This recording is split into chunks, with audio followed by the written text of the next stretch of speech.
जय हिंद दोस्तों, एक बार फिर से आप सभी का शारदेय सर क्लासेस की ओर से हार्दिक स्वागत एवं अभिनंदन है। हम लोग AIBE की 17वीं परीक्षा से संबंधित प्रश्नों पर चर्चा कर रहे थे। उसी क्रम में आज फिर से उपस्थित हूँ मैं, काली शंकर शारदे। आइए शुरू करते हैं आज की चर्चा। पहला सवाल है, CRPC में पूर्व दोष सिद्धि को साबित करने से संबंधित कौन सा प्रावधान है? CRPC में पूर्व दोष सिद्धि को साबित करने से संबंधित कौन सा प्रावधान है? ऑप्शंस हैं आपके सामने, धारा 296, धारा 297, धारा 298 या धारा 299। देखिए चारों धाराएं एक सीधे में हैं क्रम से, तो इसको खोजने में बड़ी आसानी होगी। जहां अलग अलग धाराएं, कोई 20 दे दिया, कोई 120 दे दिया, कोई 320 दे दिया, तो वहाँ खोजने में थोड़ा टाइम लगता है। इसलिए खोजने की स्पीड को बढ़ाने की ज़रूरत है आप सभी को। ठीक है, तो इसका उत्तर देने का प्रयास करिए।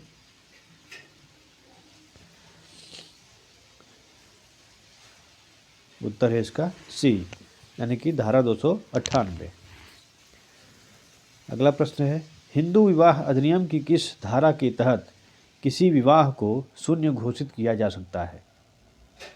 हिंदू विवाह अधिनियम की किस धारा के तहत किसी विवाह को शून्य घोषित किया जा सकता है? ऑप्शंस हैं, धारा 11, धारा 12, धारा 15, धारा 16।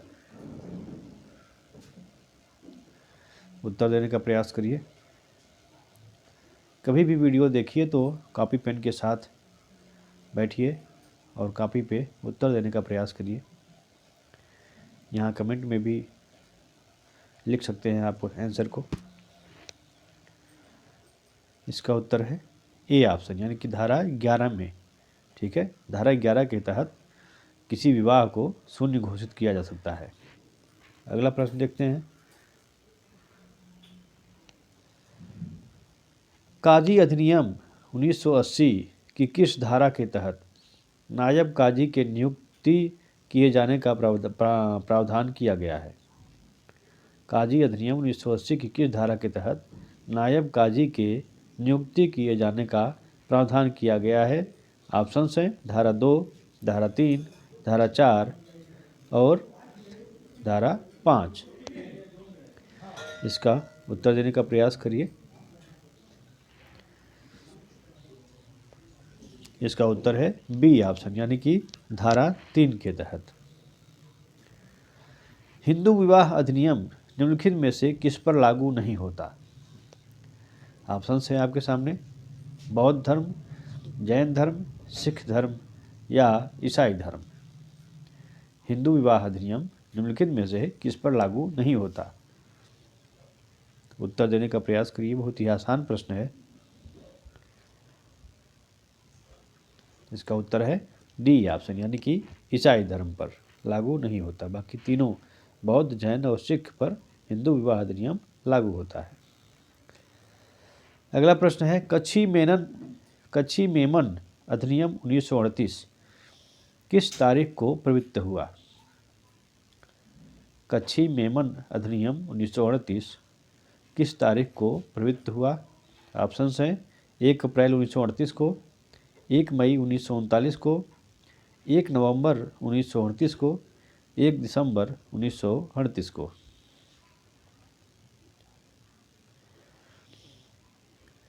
उत्तर देने का प्रयास करिए इसका।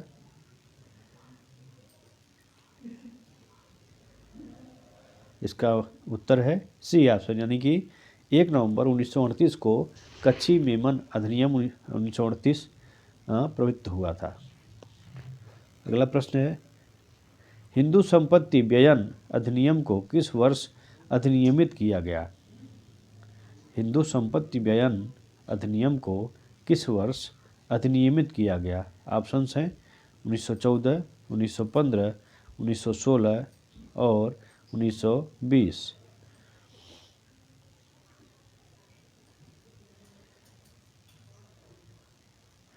उत्तर देने का प्रयास करिए।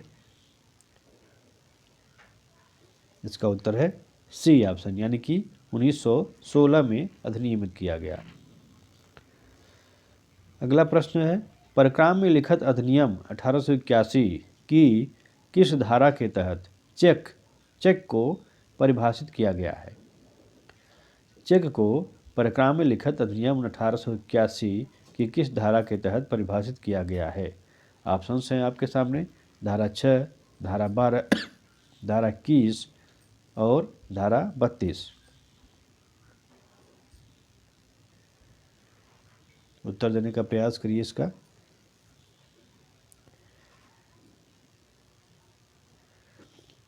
प्रश्न के बाद थोड़ा सा मैं रुकता हूँ जानबूझकर कि आपको थोड़ा समय मिले प्रश्न पर विचार करने का। आप वेयर एक्ट रख के पास में उसको खोज भी सकते हैं, तुरंत खोज के तुरंत आंसर भी लिख सकते हैं, कमेंट कर सकते हैं। इसका उत्तर है ए ऑप्शन, यानी कि धारा 6 में। अगला प्रश्न है, सर्वोच्च न्यायालय द्वारा सूचना प्रौद्योगिकी अधिनियम 2000 की धारा 66 क को अभिखंडित करते हुए असंवैधानिक घोषित किया गया, क्योंकि यह अनुच्छेद किसके उल्लंघन में थी? ऑप्शंस हैं आपके सामने, अनुच्छेद 17 का, अनुच्छेद 19(1) का, अनुच्छेद 21 का, अनुच्छेद 21(1) ग। सर्वोच्च न्यायालय द्वारा सूचना प्रौद्योगिकी अधिनियम 2000 की धारा 66 क को अभिखंडित करते हुए असंवैधानिक घोषित किया गया। यह किस अनुच्छेद के उल्लंघन में थी? उत्तर देने का प्रयास करिए। ये बहुत ही चर्चित प्रश्न रहा है, पूर्व की परीक्षाओं में पूछा भी जा चुका है ये। इसका उत्तर देखते हैं। इसका उत्तर है बी ऑप्शन, यानी कि अनुच्छेद 19(1) का उल्लंघन करती है। अगला प्रश्न है, मुस्लिम महिला विवाह अधिकार संरक्षण अधिनियम 2019 के अंतर्गत पति जो अपनी पत्नी को तलाक की उद्घोषणा करता है को कितने वर्ष का कारावास हो सकेगा? 2 वर्ष का, 5 वर्ष का, 3 वर्ष का या 1 वर्ष का? मुस्लिम महिला विवाह अधिकार संरक्षण अधिनियम 2019 के अंतर्गत पति जो अपनी पत्नी को तलाक की उद्घोषणा करता है को कितने वर्ष का कारावास हो सकेगा? उत्तर देने का प्रयास करिए इसका। फैमिली लॉ का वेयर एक्ट खोलिए, उसमें मुस्लिम महिला विवाह अधिकार संरक्षण अधिनियम में जाइए, उनकी धाराओं को पढ़िए, तलाक का उल्लेख किस धारा के तहत किया गया है उसमें उसका उल्लेख मिलेगा।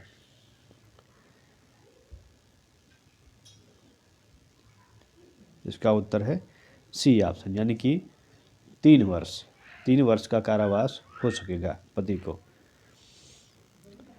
परक्राम में लिखित अधिनियम की किस धारा के अंतर्गत विशेषतः है क्रॉस किया हुआ चेक का प्रावधान किया गया है? क्रॉस किया हुआ चेक का प्रावधान किस धारा के अंतर्गत किया गया है? अब यहाँ पे परक्राम में लिखित अधिनियम में आप जाएंगे और जो ऑप्शंस दिए गए हैं, धारा 77, धारा 124, धारा 132, धारा 151, क्रमशः ए से शुरू करके डी तक जाएंगे। धारा 77 खोजेंगे, अगर उसमें नहीं मिलता है तो 124 में खोजेंगे, उसमें भी नहीं मिलता है 132 में खोजेंगे, उसमें भी नहीं मिलता है तो 151 में खोजेंगे। इसका उत्तर देने का प्रयास करिए। उत्तर है बी ऑप्शन, यानी कि धारा 124 के अंतर्गत। अगला प्रश्न है, हिंदू उत्तराधिकार अधिनियम 1956 के किस अध्याय में वसीयती उत्तराधिकार का वर्णन किया गया है? ऑप्शंस हैं अध्याय 3, अध्याय 4, अध्याय 6 या अध्याय 7।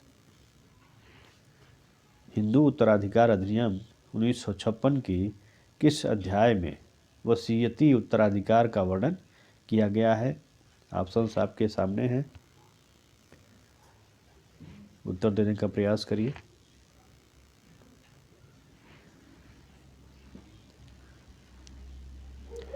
इसका उत्तर है ए ऑप्शन, यानी कि अध्याय 3 में वसीयती उत्तराधिकार का वर्णन किया गया है। ये थे AIBE की परीक्षा से संबंधित कुछ प्रश्न। आगे फिर से कुछ नए प्रश्नों के साथ उपस्थित होंगे। जय हिंद।